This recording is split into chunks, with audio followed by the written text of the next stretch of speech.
Hello mga kamamshi! Welcome back sa aming YouTube channel! Nagbabalik na naman kami. So ngayon na yan, ihatid namin si Ellie sa school. Ellie ko na! May dala akong saging, oh. Yung isang cellphone ko. Tsaka tubig. Ihatid namin, saka pupunta kami sa...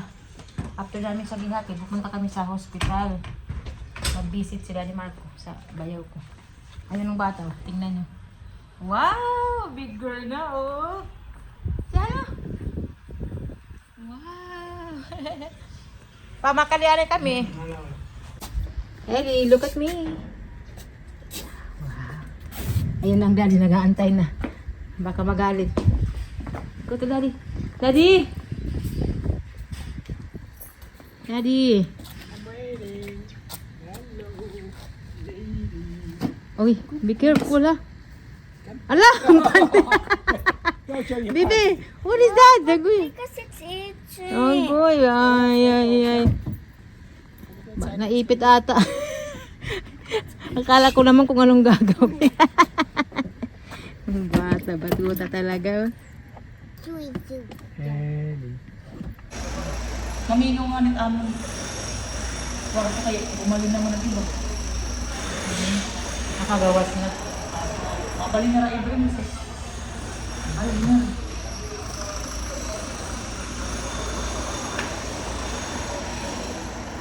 Tapos na kami sa hospital. O, tingnan niyo yung itsura namin ni Daddy.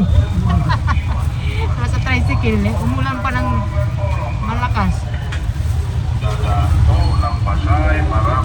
Uy, Diyos ko yung itsura. Oh. Tiis lang nga ni Marco. Choice is either I'm too big or the tricycle is too small. Nagkauntog-untog na kami.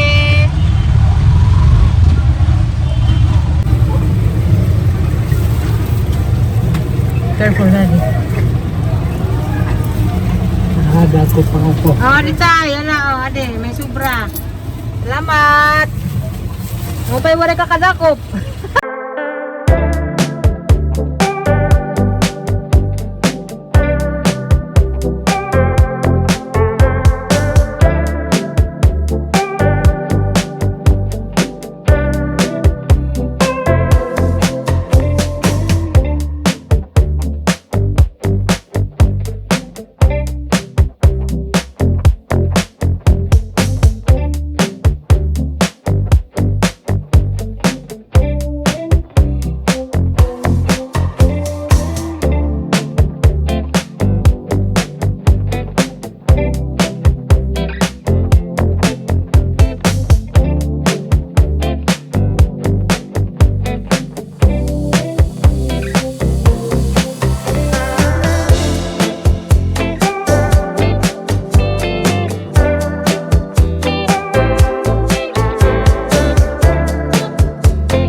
Continue tayo sa vlog natin. Ayun nga, nagpunta kami sa hospital kasi si Daddy Marco gusto niyang makita yung bayaw ko. Siya lang ang pinapasok ko sa ICU. Ayun, naawa din siya sa bayaw ko. Sabi pa nga niya, namimiss niya daw yung bayaw ko kasi nagano dito, siya nagpader. Marami siyang mga naayos din dito sa bahay. Tapos yung paggawa ng aming extension, kasali kasi yung bayaw ko nun. Kasama siya sa paggawa nito. Kaya nalulungkot sila ni Marco. Pero ayun nga, wala kaming magagawa kasi aksidente. And ngayon maulan, mga kamamsi. At saka may ano na naman tayo, may good news. Ayan, thank you Lord. Thank you Lord talaga kasi nitong mga nakaraang linggo araw talagang nakaka-stress. Na ano talaga ako, naapektuhan din ako sa ano ko, sa bayaw ko kasi syempre kailangan ko ding tumulong, kaya lang hindi rin ako makabigay ng malaking tulong kasi wala din naman akong ano, pera. Nagkataon na yung naipon ko maliit na lang.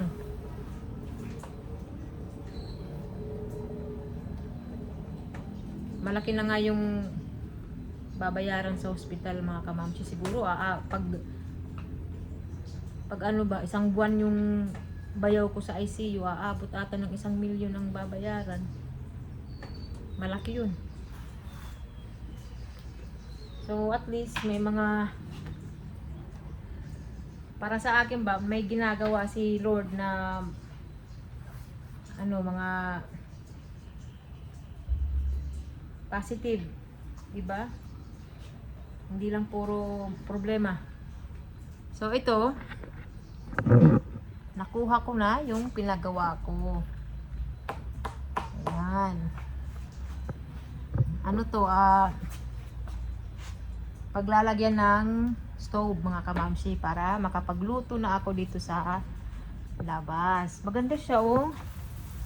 Mabuti na lang na mabait yung may-ari ng pinagawang ko nito. Sabi ko na kung pwede makuha ko agad kasi kailangan ko siya.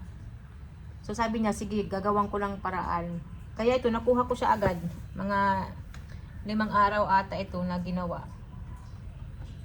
Ayan, maganda, oh. At saka na sorpresa ako kasi nga kuhang-kuha talaga nila yung sinabi ko. Yung pinakita ko rin na may nagdrawing lang kasi kami. So, ayan, nasunod din. Nasunod nila yung gustong-gusto ko. Tapos may ano ito, itong ano ba, gulong, ayan, no.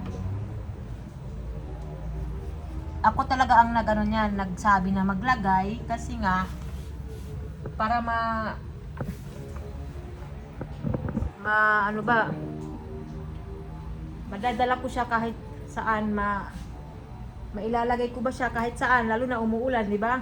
Halimbawa dito, maulanan siya, may transfer ko siya doon sa kabila, o ganyan ba? Di ba, mga kamamsi? Maganda yung idea ni Mami Irene, di ba? Parang ano siya, trolley. Ayan, ganyan. So, ano, maganda. Maganda talaga, kaya natuwa ako. Salamat. Actually, matagal ko na itong plano. Plano ko na ito nung bago ma-aksidente yung bayaw ko. Kaya lang hindi ko muna tinuloy kasi nga ano din ako sa bayaw ko. Na parang hindi ba, parang feeling ko hindi, parang unfair ba na maggawa-gawa ako nito tapos yung bayaw ko nasa hospital, di ba? Pero sabi ko hindi pwede, kailangan ano rin, tuloy din yung buhay namin. Hindi rin pwede na mag-stop kami. Hindi ibig sabihin na may ano kami, may pasyente nasa malubha pang kalagayan, mag-stop na kami sa mga ginagawa namin, di ba? Kaya sabi ko hindi, kailangan ituloy ko pa rin ito na plan. Kaya ito nagawa na. Nakakatuwa. Bali, ang bibilhin na lang namin dito yung stove at saka yung gas at saka kawali, ganyan, Para makapagluto na si Mami Airy dito. 'Di ba? Maganda yung kaya nga may ano ito, may gulong para makakapili ako ng mga background. So ngayon, ayan, oh. Yung background ko yung nyog. So, 'di ba? Ang ganda ng idea talaga ni Mami Airy. Oh, ayan, magluluto ako dito. Ang ganda. Pwede ko naman din itong dalhin doon. Na hindi naman ito masyadong mabigat eh. Yan, pag ibaba lang, pwede na siyang itutulak. Tapos pwede rin dito. Ganyan. Doon ako nakaharap. 'Di ba? Maganda? So, abangan nyo yung ating luto-luto dito sa aming outdoor kitchen, mga kamamsi. Nakakatuwa. So, hindi ko pa alam kung kailan ako bibilhan ni Daddy Marco ng stove. At saka yung gas. Siyempre, kawali din. Para maganda rin, di ba? Maganda rin ang cooking vlog ni Mami Airy. May maganda tayong kawali. Dito ko ilalagay yung gas. Hindi ko alam kung magkasya, pero pinaanuhan ko to eh. Pina-adjustan ko. Sabi ko, ano lang, adjustan ba para magkasya yung gas. Hindi ko lang siya. Pero kung hindi magkasya, sa ano na lang, semento. Ayan. Yung ganda ng mga kamamsi.